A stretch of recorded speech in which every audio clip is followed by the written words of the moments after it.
అందరికీ శుభోదయం. నేటి మన అంశం కథ. నేనేమవుతానంటే రేమ్సన్ స్టోరీ బుక్ పేజీ నెంబర్ 59 నుండి 61 వరకు ఉంటుంది. పిల్లలకి కథ చెప్పడానికి ముందుగా రేమ్సన్ స్టోరీ బుక్ పేజీ నెంబర్ 59లో ఇచ్చిన సూచనలు చదవండి. కథను ప్రారంభించేటప్పుడు పిల్లల్ని ఎలాంటి ప్రశ్నలు వేయాలి, అదేవిధంగా కథ చెప్పేటప్పుడు చిత్రాన్ని ఎలా ఉపయోగించాలి, ఆ పాత్రను ఎలా పరిచయం చేయాలి అన్న విషయం సూచనలు చక్కగా ఇవ్వబడ్డాయి. కథను చదివే విధానం. ఇక్కడ పేజీ నెంబర్ 59లో ఉన్నటువంటి కథను చదివే విధానం ఒక్కసారి చూడండి. ఈ కథ లేదా ఇదే తరహాలో ఇతర కథలను కూడా ఈ 3 పద్ధతులు పాటిస్తూ కథను చదవండి. మరి ఈరోజు కథలోకి వెళ్దామా? నేనేమవుతానంటే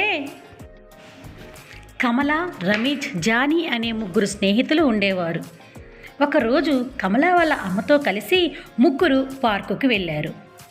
ఇంటి నుండి పార్కుకు నడిచే దారిలో ఒక కూరగాయల వ్యాపారి, పండ్లు అమ్మడం, ఒక దుకాణపుదారుడు బొమ్మలు, బట్టలు మరియు తిను పదార్థాలు అమ్మడం, వైద్యుడు తన ఆసుపత్రిలో రోగులను పరీక్షించడం, టీచర్ పాఠశాలలో పిల్లలకు బోధించడం, చెప్పులు కుట్టే మనిషి బూట్లు మరమ్మతు చేయడం, కారు డ్రైవర్ కారు నడపడం, వీధి కార్మికులు కాలువలు రోడ్లను శుభ్రం చేయటం, తోటమాలి మొక్కలకు నీళ్లు పోయడం వంటి రకరకాల వృత్తుల్ని గమనించారు.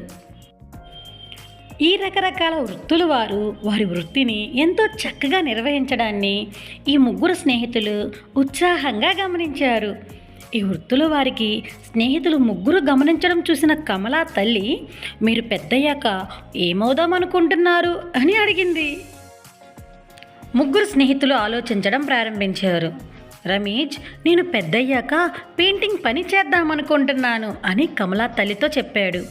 అయితే నువ్వు పెయింటర్వి అవుతావన్నమాట అని కమలా తల్లి అంది. తరువాత కమల, నేను పెద్దయ్యాక కారు డ్రైవర్ చేస్తాను, నేను డ్రైవర్ని అవుతాను అని. జానీ, నేను నా తల్లిదండ్రులకు వంటలో సహాయపడతాను, చెఫ్ అవుతానని చెప్పారు.